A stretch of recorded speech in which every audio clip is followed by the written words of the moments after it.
Alright, so you just bought the Weber Q1200 and you want to know how to put it together. Well, you found the right video. I'm going to help you out with that. Also have some tips for maintenance, as well as a playlist that has a bunch of different recipes to get you started. So let's do it. Assembling the Q1200 is easy. Just drop in the drip pan through the slot and give it a tug to make sure it's in. Your igniter should be pre-installed, but if it isn't, just match up the slots and click it in. Don't twist it or you're going to find out how good the Weber warranty is. Yeah, I broke it. But the good news is Weber really does have an awesome warranty. Even though it was my fault, they sent the part directly to my house for free.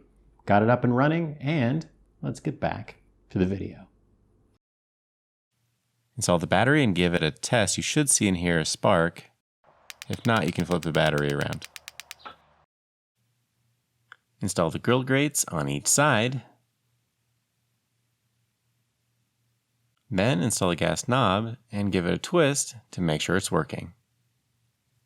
To install the thermometer, unscrew the wing nut and put the probe in the hole.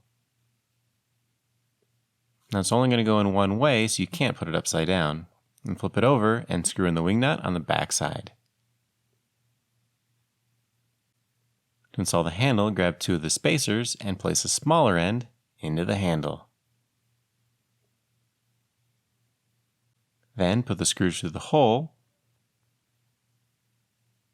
Line up the handles and start the screws by hand to avoid cross-threading.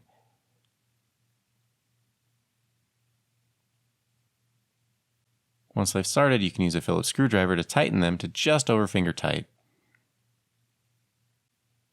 Finally, give the handle a shake to make sure it doesn't move. To install the lid, place it on the grill to make it easier to line up the hinge holes. Then, push the pins through. You might have to move the lid slightly to get the holes to line up.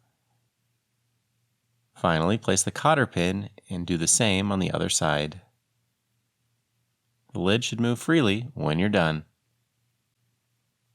The last thing to do is admire your work and decide what to cook first. So in less than 10 minutes and with only a Phillips screwdriver, you can get your Weber Q put together and ready to go. Now if you want to check out my videos on how to cook different things on the Weber Q, I'm going to have it right up here. You can enjoy that and always subscribe for more videos about grilling and smoking.